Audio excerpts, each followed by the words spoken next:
आजच असं होईल असं माहितीच नव्हतं. चला तर मग सांगते काय ते. सकाळी असं मस्त पिल्लूंना टिफिनला बटाट्याची भाजी बनवली. टिफिन पॅक केले, ते गेले. दुपारी हर्षूच्या यायची वेळ झाली. उन्हात येऊन थोडा वेळ बसले. थोडंसं थंडी असल्यावरती उन्हात बसलं खूप भारी वाटतं. पिल्लू आलं, त्याला घेऊन बाजारात गेले. हॉट चिप्स घेऊन आले. हॉट चिप्समधनं चिप्स आणला, ते थोडेसे खाल्ले आणि खाल्ल्यानंतर संध्याकाळच्या स्वयंपाकाची तयारी करायला घेतली.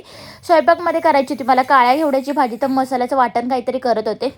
छान असं वाटण केलं आणि थोडीशी मिरची तळून घेतली आणि मस्त वाटण केलं आणि भाजी टाकून घेतली. भाजी टाकल्यानंतर एकीकडे भाजी टाकली, वरणी फोडणीला टाकलं. फोडणी दिल्याच इथे गॅस संपला.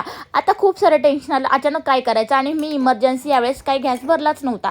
आता खूप लोड आला आणि विचार करून मला आठवलं की हा बाबा आपल्याला बेलली हंडी भेटलेलीच आहे, त्याच्यावर आपण इंडक्शनवरती करू शकतो. तर वरण आणि भाजी मी त्यावरती तर करून घेतली, पण आता स्वयंपाकाचं भाकरीचं टेन्शन होतं. फायनली गॅस कसा तरी भेटला आणि आम्ही जवळजवळ मला सगळं काही आवरायला 11:30 वाजले आणि 11:30च्या सुमारास सगळं काही माझं क्लीन झालं. तर असो, लाईफमध्ये अशा छोट्या मोठ्या गोष्टी घडतच असतात, तर यातूनच पुढे जायला शिकायचं आणि असाच दिवस संपवते. चला बाय.